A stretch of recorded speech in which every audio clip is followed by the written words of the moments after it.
Assalamualaikum Mas. Waalaikumsalam Pak.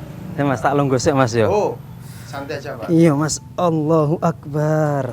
Senang Pak? Sik Mas, Oh, gimana iya. kabarnya Mas? Alhamdulillah, baik-baik Pak. Sehat Mas ya? Alhamdulillah. Usaha lancar ya? Ya, disyukuri aja Pak. Disyukuri. Pernah sepi Mas? Ya, pernah gitu Pak. Tapi sekarang udah alhamdulillah mulai rame. Udah rame Alhamdulillah. Kalau pas ya setelah PSBB, tak lockdown, alhamdulillah udah rame lagi. rame, alhamdulillah. Oke. Kalau pas sepi itu reaksi Mas gimana Mas? Ya. Nelongso koyo opo? Disyukuri aja Pak. Disyukuri ya. Nikmat yang sana. Wah ini nih. Disyukuri bolo. Ini kita sedang ngaji sama Mas Warkop ini. Apapun kondisinya tuh disyukuri. Iya Mas ya. Kopi hitam. Gulanya sedikit Mas. Oke, sip. Siapa? Saya tak menyapa. Oke, assalamualaikum warahmatullahi wabarakatuh. Bolarek TV dimanapun Anda berada, kita jumpa di acara titian ya. Kita mencoba meniti hikmah-hikmah yang Tuhan sajikan di semesta raya. Nah kebetulan spontan nih kita ngobrol sama Mas Kopi barusan, Mas Warkop maksud saya. Pas ketika yang saya tanya, Mas kalau pas sepi respon sampean ya apa Mas? Nelongso, apa biasa aja, ternyata jawabannya menarik. Mas Warkopnya tadi jawab disyukuri saja Pak. Apapun itu ya disyukuri saja, dinikmati. Wah ini menarik nih, disyukuri nih. Kita coba gali nih makna syukur itu yang sesungguhnya itu seperti apa. Kita sudah sering kali mendengar kata syukur, mengucapkan kata syukur, bahkan percaya diri kita sudah bersyukur sepenuhnya. Tapi apakah syukur yang sudah kita lakukan itu kira-kira mendekati pas enggak dengan yang dikehendaki yang Maha Kuasa Allah Subhanahu wa Ta'ala? Akan saya sajikan satu ayat terkait syukur ya. Tepatnya di surah Ibrahim ayat 7. A'udzubillahi minasyaitonirrajim. Bismillahirrahmanirrahim. La in syakartum la azidannakum wa la in kafartum inna 'adzabi lasyadid. La in syakartum, jika kalian bersyukur, kata Tuhan, la azidannakum, pasti akan aku tambahkan. Oke, kita kupas dulu satu ayat ini. La in syakartum la azidannakum. Kita kupas dulu ayat syakartum. Syakartum secara etimologis itu berasal dari kata syakara yaskuru syukron, yang artinya adalah satu, membalas jasa. Yang kedua, berterima kasih. Makna pertama, jika kita terjemahkan syakartum di sini membalas jasa, maka tentu konteksnya tidak tepat. La in syakartum, maka bunyinya akan seperti ini. Jika kalian membalas jasaku Tuhan, mungkinkah kita membalas jasa Tuhan? Oh, tentu tidak mungkin. Sementara anugerah yang Tuhan berikan, yang Allah anugerahkan kepada kita, tak kunjung hentinya. Sementara kalau kita memaksudkan syukur untuk membalas jasa, siapa kita? Kita bukan siapa-siapa bolo. Kita hanya satu dari sekian makhluknya. La in syakartum la azidannakum. Maka syakartum di sini yang paling pas adalah kita menggunakan terjemah yang kedua, yaitu apa? Berterima kasih. Karena membalas jasa jelas tidak mungkin kita lakukan, karena kita sedang head to head dengan yang Maha Kuasa Allah. Tapi kalau kita maksudkan bersyukur itu berterima kasih, ini yang sesuatu yang bisa membuat yang Maha Kuasa tersanjung bolo. Loh, yang Maha Kuasa kok tersanjung? Ya apa iku ceritane? Gini bolo. Dalam sebuah hadis qudsi, yang Maha Kuasa itu Allah Subhanahu wa Ta'ala itu pernah dawuh kepada baginda Nabi. Qasamtu salat baini wa baina abdi kismain. Kata Allah, aku membagi salat Al-Fatihah itu menjadi 2 bagian. Yang menarik adalah ketika wa idza qala al-'abdu alhamdulillahirabbil alamin, ketika seorang hamba mengucapkan alhamdulillahirabbil alamin, qala, Allah bersabda, Allah berfirman, Allah menjawab, Allah nyemauri, hamidani abdi, hambaku memujiku. Loh, ini mengekspresikan rasa syukur kita melalui lisan dengan ucapan alhamdulillah. Bolo tahu nggak? Setiap kita ngomong alhamdulillah, itu yang maha kuasa itu tersanjung, Bolo. Hadisnya sahih, hadis qudsi.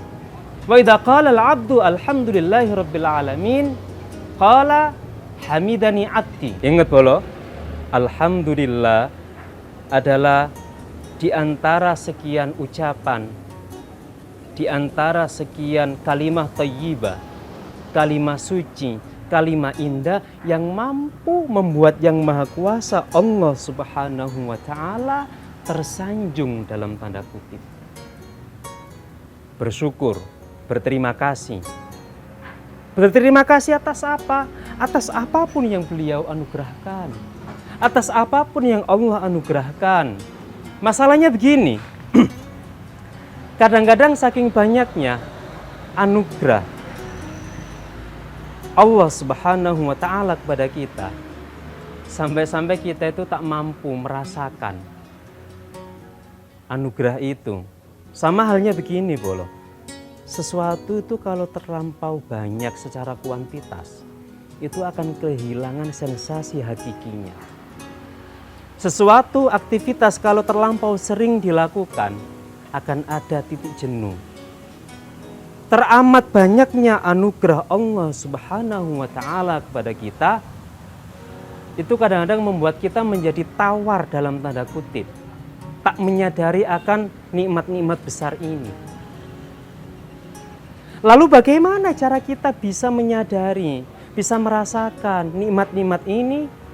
Ya tentu nanti kita akan urai lagi, Bolo. Kata kuncinya adalah berterima kasih. Oke, Bolo, kita lanjutkan. Yo opo sih carane iso ngrasakno nikmatnya Allah? Bisa menyadari, oh ini tuh nikmat. Oh ini itu nikmat. Oh ini itu nikmat, sampai pada simpulan akhir, Rabbana ma khalaqta hadza batila. Tuhanku, ya Allah, tak satu pun ciptaanmu ini sia-sia. Oke, Bolo, kita lanjutkan nanti ya. Gimana caranya kita mencermati, sampai menyadari, sampai mampu merasakan kehadiran nikmat-nikmat di sekitar kita. Oke, Bolo, jangan kemana-mana, kita akan lanjutkan lagi di program Titian Arek TV.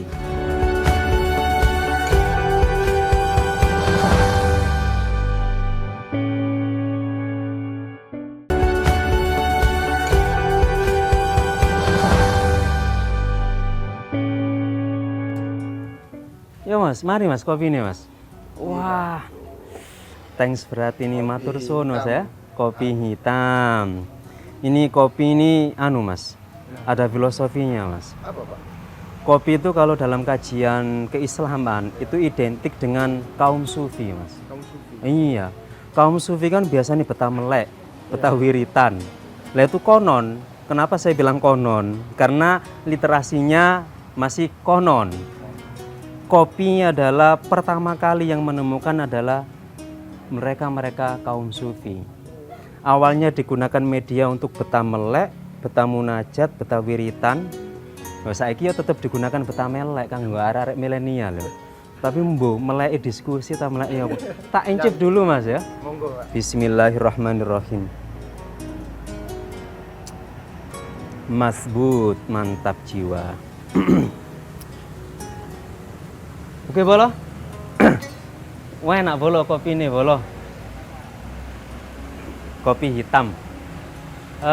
Kembali ke pembahasan sebelumnya Bolo ya. Karena nikmat yang maha kuasa Allah Subhanahu wa taala itu saking banyaknya, makanya Allah bilang begini, wa in ta'uddu nikmatallahi la tuhsuha. Manusia, jika kalian mencoba menghitung nikmatnya Allah, kalian tidak akan mampu. Ini artinya apa? Wes salah. Entek ngamek Bolo mencoba mengkalkulasi, wah nikmat dari pagi, dari tangi turu sampai turu maneh, yakin Bolo tak akan mampu mengkalkulasi itu. Tapi masalahnya saking banyaknya nikmat ini loh. Ini kita suka tidak sadar. Kita seringkali tidak sensitif. Kita seringkali tidak mampu merasakan sensasi nikmat itu ada di sekitar kita. Lalu bagaimana supaya kita itu cukup sensitif merasakan nikmat-nikmat di sekeliling kita? Satu, kuncinya adalah sadari betul bahwa apa yang terjadi itu ada di genggamannya dan ada berdasarkan keputusan yang maha kuasa Allah Subhanahu wa taala. Itu dulu. Bolo harus sadari betul bahwasanya semua nikmat, semua kejadian yang kita alami di sekitar kita dimanapun itu terjadi berdasarkan kehendak Allah Subhanahu wa taala. Karena begini, banyak orang itu kadang-kadang merasa dirinya sebagai pelaku. Dalam tanda kutip contoh begini, wis lek gak gara-gara aku gak sukses acara iki. Oh, lek aku gak kerja nemen, gak kerja mempeng, gak kerja temenanan, gak soge-soge. Oh, lek aku gak ngene, gak ngono, gak ngene. Nah ini secara tidak langsung manusia seringkali merasa dirinya adalah pelaku. Padahal Bolo, tak ada pelaku satupun di semesta raya ini kecuali Allah Subhanahu wa taala. Maka untuk mengasah sensitivitas kita untuk merasakan sensasi nikmat yang maha kuasa ini, yakini dulu bahwa semuanya berada di genggamannya dan dialah yang bertanggung jawab atas semuanya. Itu satu Bolo. Itu harus terus terpatri, didoktrin, dijadikan mindset. Cara melatihnya bagaimana? Kalau tidak dilatih, maka tentu tidak akan mendarah daging. Apa yang tidak bisa mendarah daging? Kesadaran bahwa semuanya berjalan atas kehendaknya. Harus dilatih Bolo. Loh, ya apa cara ngelatih?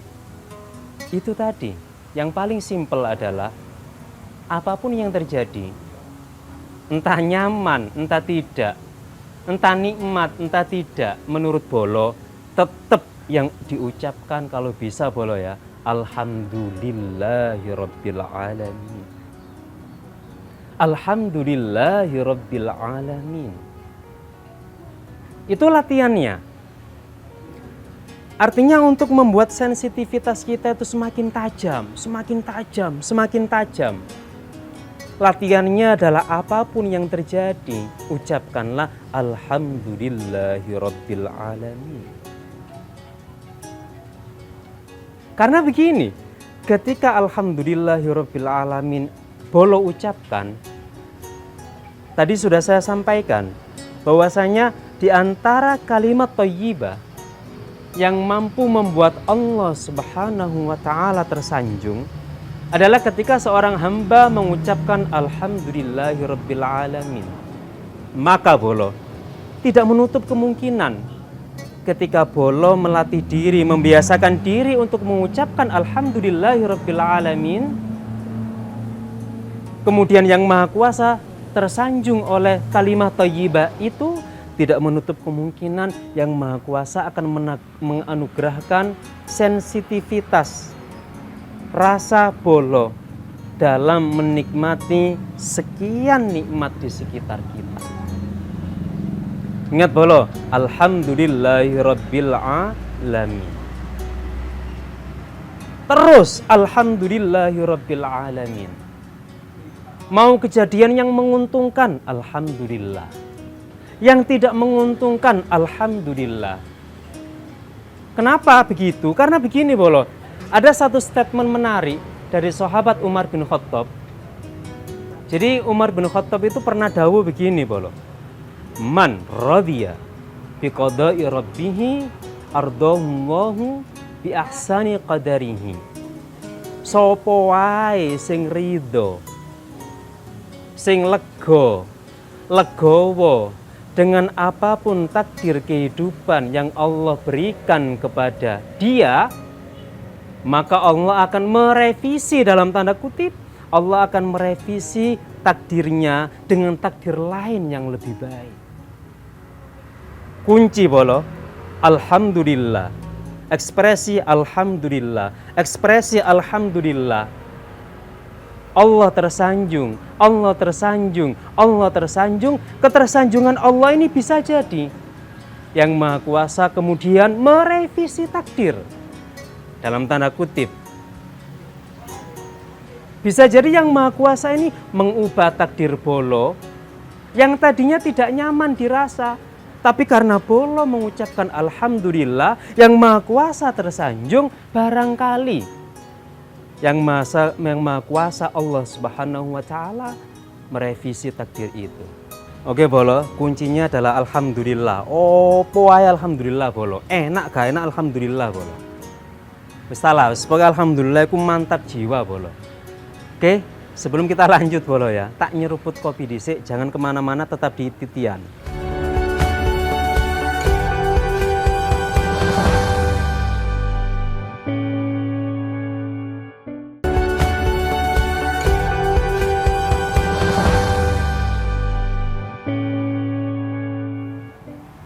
Alhamdulillah. Oh iki bolo, kunci tadi alhamdulillah. Mesta apapun yang terjadi bolo, pokoknya kuncinya alhamdulillah, alhamdulillah, alhamdulillah. Karena tadi itu berdasar hadis qudsi, wa idza qala al-'abdu alhamdulillahirabbil alamin. Ketika seorang hamba itu mengucapkan alhamdulillahirabbil alamin, qala hamidani 'abdi. Hambaku memujiku, kata Allah dalam hadis qudsi. Maka alhamdulillah ini harus dibiasakan bolo. Dibiasakan sampai mendarah daging. Oke lah, pertama kita itu ekspresi syukurnya itu dengan alhamdulillah dulu. By lisan, oke lah. Tapi nanti kalau ini sudah bolo lakukan rutin dan mendarah daging, nanti bolo akan merasakan sensitivitas. Tadi sensitivitas bolo untuk menangkap nikmat itu akan semakin tajam. Bukan lagi alhamdulillah nanti yang muncul. Yang muncul adalah rasa bahagia. Yang muncul adalah rasa berbunga-bunga. Yang muncul adalah rasa happy. Kadang-kadang kita bingung, bahagia tanpa sebab. Ini efek dari sensitivitas kita mencermati, merasakan nikmat. Dari olah latihan kita dengan apapun itu, alhamdulillah, alhamdulillah, alhamdulillah. Mendarah daging, bahagia yang bolo rasakan. Ketika sudah bahagia yang dirasa, maka alam semesta raya ini berdasarkan hukum kausalitas, tarik menarik sebab akibat. Ketika bolo selalu merasakan bahagia, maka seluruh kebahagiaan di sekitar bolo akan tertarik menuju bolo. Atau jika di sekitar bolo itu ada energi yang tidak bahagia, kebahagiaan yang bolo rasakan mampu menetralkan ketidakbahagiaan itu dan berubah menjadi bahagia lagi. Bahagia lagi, bahagia lagi. Dan seluruh kepositifan dalam hidup, kepositifan akan otomatis nih mengalir nang bolo, seret. Itu kuncinya. Jadi untuk mengaplikasikan syukur dalam kehidupan sehari-hari, satu, yakini semua atas kehendak Allah Subhanahu wa Ta'ala. Jangan sekali-sekali merasa menjadi pelaku. Jangan sekali-sekali menjadi al-fa'il atau subjek, jangan. Allah semuanya. Yang kedua, melatih lisan, apapun yang terjadi, kita latih untuk spontan menyebut kalimat thayyibah, alhamdulillahirabbil alamin. Alhamdulillahirabbil alamin. Ketika ini sudah mendarah daging, bolo akan atas izin Allah, insya Allah akan mampu merasakan bahagia bagaimanapun kondisinya. Kalau tadi hanya sekedar alhamdulillah tanpa bisa merasakan bahagia, yang ketiga, puncak nih. Bolo apapun yang Anda hadapi, takdir apapun yang Anda terima, kemudian peristiwa apapun, kejadian apapun, susah, senang, bahagia, sedih, semuanya akan lebur menjadi bahagia semuanya. Sampai pada putusan akhir, Rabbana ma khalaqta hadza batila. Tuhanku, apa yang Engkau ciptakan ini tak ada yang sia-sia. Bolo, bersyukur. Satu, yakini semuanya adalah Allah yang mengendalikan. Kedua, latih diri dengan melafadzkan alhamdulillah. Dimanapun, kapanpun. Yang ketiga, insya Allah bahagia, sensitivitas menangkap nikmat akan terpatri mendarah daging dalam karakter Bolo. Sekian Bolo tentang syukur, semoga bermanfaat. Sampai jumpa lagi di episode berikutnya, Titian Arek TV. Ihdinas siratal mustaqim. Wassalamualaikum warahmatullahi wabarakatuh. Arek TV.